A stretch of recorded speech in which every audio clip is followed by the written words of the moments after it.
The lawyer's words were knives. She can't even afford proper meals.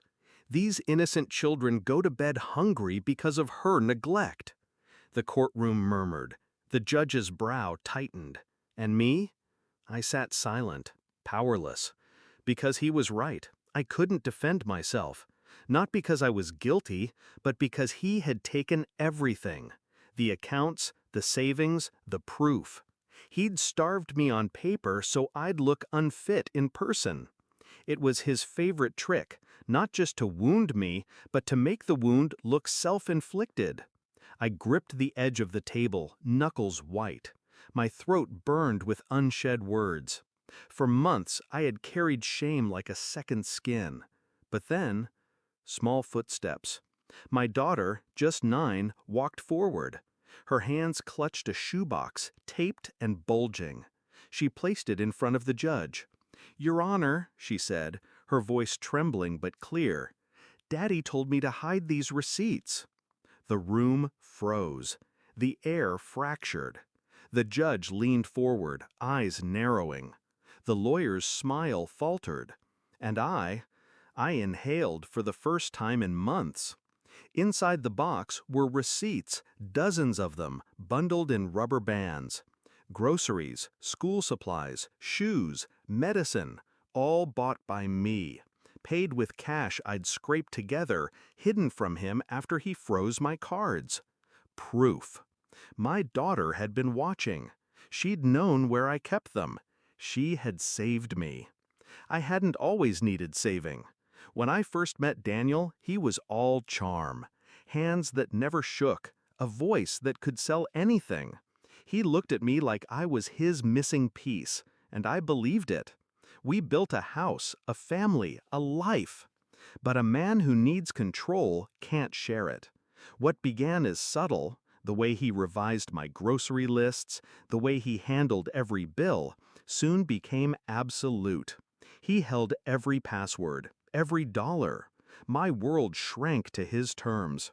I told myself it was easier to let him, that marriage meant trust. But trust is just blind faith in someone else's silence. Then came the divorce. His mask slipped, and I saw what he was capable of. It started with patterns. Milk in the fridge, dated weeks ahead. Groceries that weren't mine. He'd buy things, then hide the receipts, starve the evidence. He wanted the judge to see me as reckless, incapable. He knew exactly how it would look. And it worked. For months, I looked like the failure. But I stayed quiet. I played the part of the beaten ex-wife. And in that quiet, I planned. My daughter saw more than I realized. She noticed where I hid the slips, tucked behind cookbooks, stuffed in flour tins.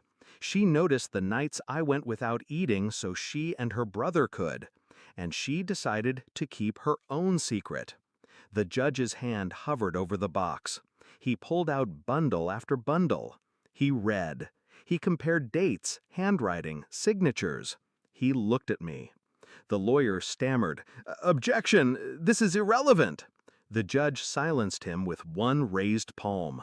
Then he turned to Daniel. "Is this true? Did you instruct your child to conceal these from the court?" Daniel's jaw twitched. He opened his mouth. Nothing came out. For the first time, the man who'd rehearsed every angle, every lie, stood speechless. My revenge wasn't loud. It wasn't some grand declaration. It was sitting still as his case collapsed, his credibility crumbled, and the courtroom that once pitied me now pitied him. The judge's words were final. Full custody to the mother, effective immediately. Daniel tried to rise, tried to argue, but the bailiff's hand on his shoulder reminded him this was over. When we walked out, my daughter slipped her hand into mine.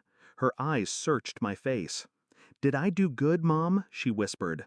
I crouched down, held her shoulders. "You saved us," I told her, and I meant it. Because revenge doesn't always come from the person wronged. Sometimes it comes from the innocence he tried to exploit. Now, when I think back to that hearing, I don't replay his lawyer's words or my silence. I replay the sound of the courtroom gasping. The moment his empire of lies cracked open. The look in his eyes when he realized he had taught his daughter to hide things, and she had hidden the wrong thing from him. That was the irony. His own lesson destroyed him. And me? I'm no longer silent. Because the best revenge isn't screaming your truth, it's letting the truth scream for you.